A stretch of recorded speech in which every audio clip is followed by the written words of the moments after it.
Muy buenos días, tardes o noches a todo el público que nos ve.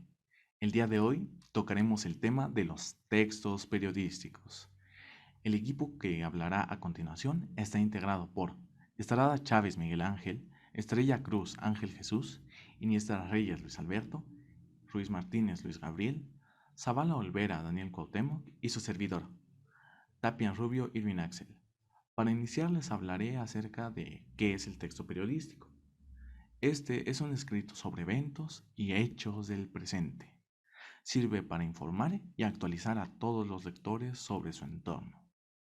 Este tipo de textos se publican en los medios masivos de comunicación escrita, es decir, en periódicos y sitios web. Eh, Ahora, más específicamente, sobre los textos periodísticos son los informativos. El primero de estos es la nota informativa, la cual es un escrito que permite informar sobre algún asunto que sucedió o está por suceder y es de interés público, es decir, que le interese a todas las personas. Tiene que responder a preguntas como qué, quién, cuándo, dónde y por qué. Además, debe de ser clara, breve y actual. Ejemplos de estas son las noticias que vemos en todo nuestro día. Como se puede apreciar en el ejemplo, hay jerarquías, lo más importante en negritas, es decir, estará cerrado el polideportivo los días que ahí menciona. Luego en letra normal, otros avisos acerca del polideportivo. Los dejo en manos de mi compañero, Miguel Ángel Estrada Chávez. Es un honor para mí explicar y hablar acerca de los textos periodísticos e informativos. Previamente, mi compañero les habló acerca de uno de estos, la nota informativa. Yo me centraré en la entrevista y la columna informativa. Comenzaré explicando la entrevista. Como se puede apreciar en la diapositiva, una entrevista es un intercambio de ideas y opiniones entre dos o más personas, en la que uno cumple el rol de entrevistador al formular preguntas, mientras que los demás son los entrevistadores y se dedican solamente a resolver las preguntas expresadas previamente. Algunas de sus características principales son: tiene que ser documentada de alguna forma. Debe de haber dos o más personas intercambiando ideas, aunque lo más normal es que solo hay dos personas, un entrevistador y un entrevistado. Siguen una secuencia de preguntas. Hay una comunicación activa entre el entrevistador y el entrevistado, entre muchas otras.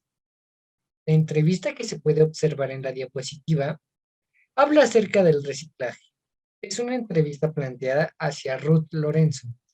Como se puede ver, hay una constante, pues seguido de cada pregunta del entrevistador, viene la respuesta del entrevistado. Por otro lado, la columna informativa es un texto que se puede observar normalmente en los periódicos, en el cual se expresa brevemente la postura del autor. A diferencia de la columna de opinión, esta no cuenta con un lenguaje literario y o pragmático.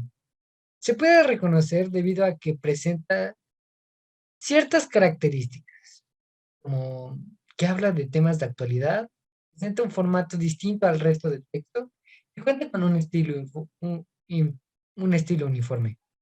La que se puede ver en pantalla habla sobre algunos cargos que el autor siente que tiene de más. Este solo es un fragmento de la columna completa, debido a que si esta estuviera entera, no se podría apreciar correcta y completamente. Gracias por su atención. La exposición seguirá en manos de mi compañero Ángel Jesús Estrella. Adelante, Jesús. Gracias, Miguel. Yo les hablaré sobre los textos periodísticos de opinión, más específicamente sobre el artículo y la editorial. El artículo de opinión tiene la finalidad de influenciar y orientar la opinión del lector. Es caracterizado por presentar la postura, valoraciones y análisis del tema, hechos por el autor. Por lo general, tiende a ser de carácter argumentativo y persuasivo. Su autor, por lo general, es alguien conocedor del tema o ampliamente reconocido de este. Siempre va firmado por el autor y es independiente al periódico o medio en el que se ha publicado. por lo que tiene una amplia libertad creativa en cuanto al tema escogido, pero por lo general siempre es algo de relevancia pública.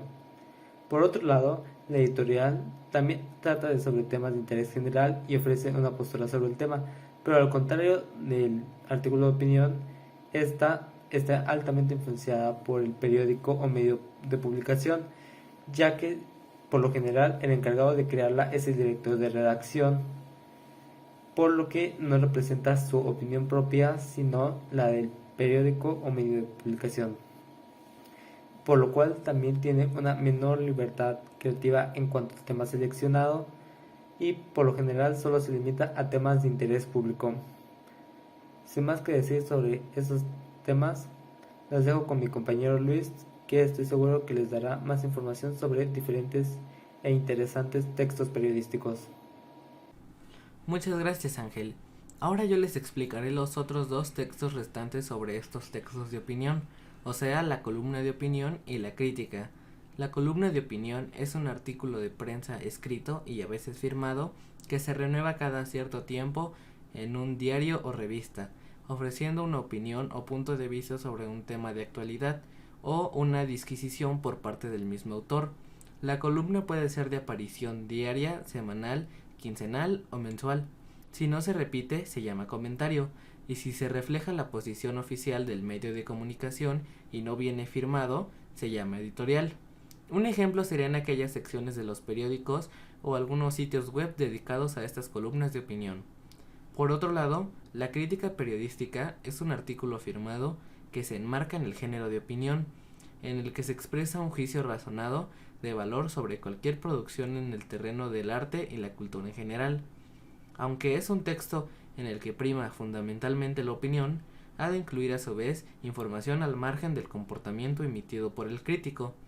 Este debe basarse en la medida de lo posible en datos de argumentos sólidos, fundamentados y probados convenientemente. Por ello decimos que, además del género de opinión, la crítica tiene una gran parte expositiva, que puede ser incluso una ficha inicial con los detalles objetivos.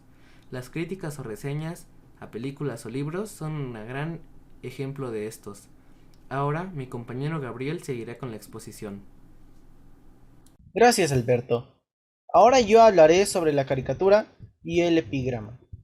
La caricatura es un dibujo que deforma las facciones de alguien muchas veces con exageraciones y a la vez se utilizan para representar diferentes situaciones de la vida real o irreal. Las caricaturas se pueden publicar en cualquier medio de comunicación, ya sea por televisión, internet, periódicos, etc. Ahora, hablando sobre el epigrama es uno de los subgéneros líricos más importantes y antiguos de la literatura. De hecho, en la antigua Grecia se han encontrado epigramas que eran colocados en las puertas de lugares e incluso a los pies de las estatuas que realizaban.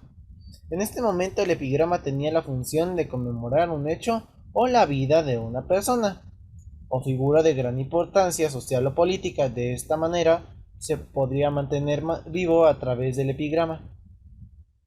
Sus características son las siguientes. Objetivo del epigrama. Si bien los temas de epigrama podían ser variados y lo que se busca es la manifestación de agudeza, los fines también pueden ser distintos uno de otro. Sin embargo, se reconoce a nivel general que la finalidad del epigrama puede ser la de divertir al lector. Un objetivo lúdico de entretenimiento. Figuras literarias. Dentro del epigrama, como composición lírica, se incluye el uso de varias figuras retóricas que son usadas como distintas intenciones. Es así que en ello podemos encontrar figuras como la aliteración, el paralelismo y la anáfora, las cuales son usadas con frecuencia. Y por último, la paradoja. Dado a que el epigrama es una composición poética la que se caracteriza, además de su brevedad, por la agudeza que se refleja al autor o al poeta, también puede aparecer la presencia de la paradoja dentro de su escritura, dando claridad a una expresión más profunda que se presenta como una contradicción aparente. Sin más que decir, podemos continuar con los siguientes temas. Muchas gracias, compañero. Y bueno, para finalizar esta presentación les voy a exponer dos textos adicionales y uno de ellos es la crónica.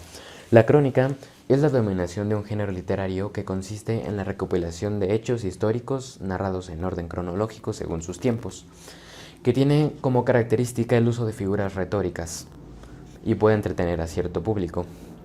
Un ejemplo de alguna crónica puede ser algún relato que nosotros hayamos narrado. Esto puede ser considerado una crónica. Otro del cual le quiero platicar es sobre el reportaje. El reportaje es un trabajo planificado y su propósito es informar sobre algún acontecimiento. Una de las características del reportaje es que puede incluir alguna opinión del autor. Y una característica o un ejemplo de la vida cotidiana puede ser algún reportaje que sea emitido sobre algún noticiero del país local. Muchas gracias.